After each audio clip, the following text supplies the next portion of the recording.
The Third Crusade, 1189-1192, sometimes called the King's Crusade, was a collision of titans and egos, born out of disaster. After the fiery Sultan Saladin crushed the Crusader armies at the Battle of Hattin in 1187 and calmly walked into Jerusalem soon after, Christian Europe erupted in panic. Pope Gregory VIII issued a bull calling the loss of the Holy City divine punishment, and kings who could barely stand each other suddenly found themselves volunteered for a shared holy mission. At the center stood three names: Frederick Barbarossa, Philip Augustus, and Richard the Lionheart. Barbarossa, the grizzled Holy Roman Emperor, marched east with an army so vast chroniclers may have added a few extra zeros. Fate, however, was not impressed. The old warrior drowned crossing a river in Anatolia, and his crusade melted away with him. Philip Augustus of France did his duty begrudgingly.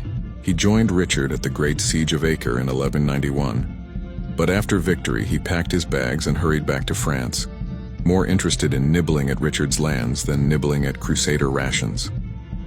And then there was Richard. If Crusades were theater, Richard was the star actor. He captured Cyprus on the way east, which later proved far more useful than Jerusalem, stormed Acre with siege engines, and smashed Saladin at the Battle of Arsuf in a dazzling display of heavy cavalry.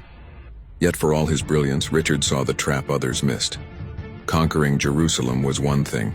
Holding it against Saladin's united empire was another. Twice he marched close to the city, and twice he turned back, refusing to throw his men away for a symbolic prize. Instead, Richard hammered out a truce with Saladin in 1192. Christians kept a chain of fortified coastal cities. Ascalon's walls were pulled down, and pilgrims were granted access to Jerusalem. It was not the dramatic triumph Europe wanted, but it was a pragmatic deal that kept a Christian presence alive in the Levant. The Third Crusade became less about territory and more about reputation. Richard returned home with the title Lionheart, though he ended up imprisoned by Leopold of Austria on the way back, a humiliating reminder that kings could be pawns as well as players. Saladin, meanwhile, died the following year, admired even in Europe for his mix of ruthlessness and chivalry.